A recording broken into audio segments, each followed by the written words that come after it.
CSK versus Delhi Capitals ஆகிய அணிகளுக்கு இடையிலான போட்டி நேற்று நடைபெற்றது.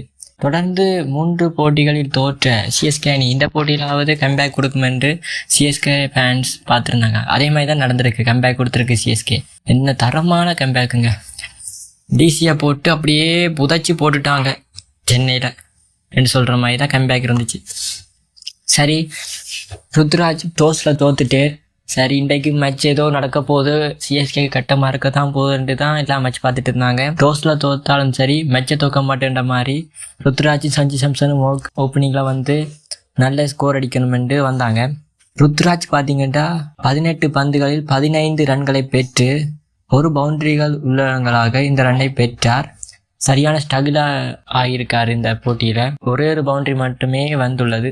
சஞ்சு சாம்சன் பார்த்தீங்கன்னா தொடர்ந்து 3 போட்டிகளிலும் சொற்ப இலக்கங்களில் அவுட் ஆகியதால் இந்த மேட்சில் என்றாலும் ஒரு கம்பேக் கொடுக்கணும் என்று அணிக்காக தன்னை நம்பி ட்ரேட் பண்ணி எடுத்திருக்காங்க.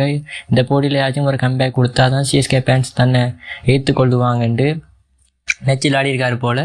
56 பந்துகளில் சிஎஸ்கே அணிக்கான முதலாவது செஞ்சுரியை பெற்றுக் கொடுத்துள்ளார். இந்த ஐபிஎல் தொடருக்கான முதலாவது செஞ்சுரியாக சஞ்சு சாம்சன் சிஎஸ்கே அணிக்காக பெற்றுக் கொடுத்துள்ளார். அவர் 56 பந்துகளில் 115 ரன்களை பெற்றார்.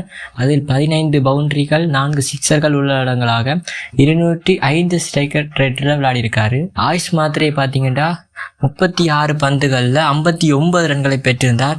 இவர் 3 பவுண்டரிகள் 4 சிக்ஸர்கள் உள்ளடங்களாக இந்த ஓட்டத்தை பெற்றிருந்தார். ஆயுஷ் மாத்ரே பார்த்தீங்கன்னா ரிட்டையர் அவுட் ஆயிருக்காரு. கடைசி நேரத்தில் 2 பேரும் ரன்னோடி இல்லாமல் போன நிலைமையில் ஆயுஷ் மாத்ரே ரிட்டையர் அவுட் பண்ணி சிவம் டூபே உள்ள இறக்கினாங்க. சிவம் டூபே பார்த்தீங்கன்னா 10 பால்ல 20 ரன் அடிச்சிருந்தாரு. 2 பவுண்டரிகள் 1 சிக்ஸர் உள்ளடங்களாக 200 ஸ்ட்ரைக் ரேட்டில் இந்த ரன்னை அடித்தேன். எல்லாம் வந்து தாறுமாறாக சிக்ஸர்கள் பவுண்டரிகள் என்று விளாசி நிலையில் இறுதியில் சிஎஸ்கே அணியானது 20 ஓவர்கள் முடிவில் 212 ரன்களை பெற்ற நிலைமையில் 2 விக்கெட்டுகளை இழந்தது. டெல்லி கேபிட்டல்ஸ் அணி சார்பில் அக்ஷர் பட்டேல் மட்டும்தான் 4 ஓவர்கள் வீசி 39 ரன்களை கொடுத்த நிலைமை ஒரே ஒரு விக்கெட்டை மாத்திரமே எடுத்தார். மற்றபடி யார்கிட்ட ஓவருக்கு விக்கெட் வரையலை. சரி, அதில் டெல்லி கேபிட்டல்ஸ் சரி எப்படியாச்சும் சரி போலிங்கில் தான் சொதப்பிட்டாங்க. பெட்டிங்கில் இருந்தாலும் நல்ல அடிப்பான்னு பார்த்தா பவர் பிளேயில் ஒரு நல்ல ஸ்கோர் பண்ணிட்டு போகும்போது நிசங்க தொடர்ந்து தன்னுடைய இன்னிங்ஸை நல்லா விளையாடிட்டு வராரு. அவர் பார்த்தீங்கன்னா 24 பந்துகளை 41 ரன்களை பெற்று 5 பவுண்டரிகள் 2 சிக்ஸர்கள் உள்ளடங்களாக இந்த ரன்னை பெற்றார்.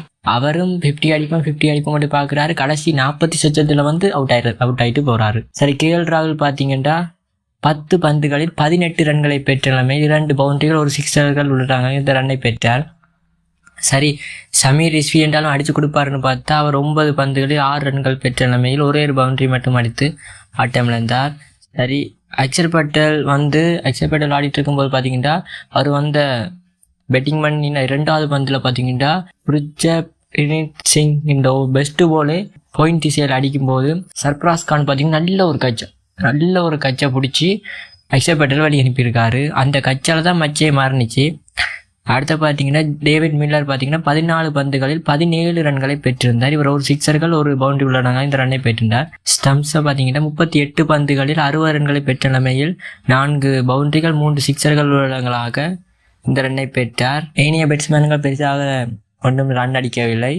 சிஎஸ்கே அணி போலிங் சைடு பார்த்தீங்கன்னா ஜெமி ஓவர்டன் 4 ஓவர்கள் வீசி 18 ரன்கள் மாத்திரமே கொடுத்து 4 விக்கெட்டுகளை பெற்றுள்ளார்.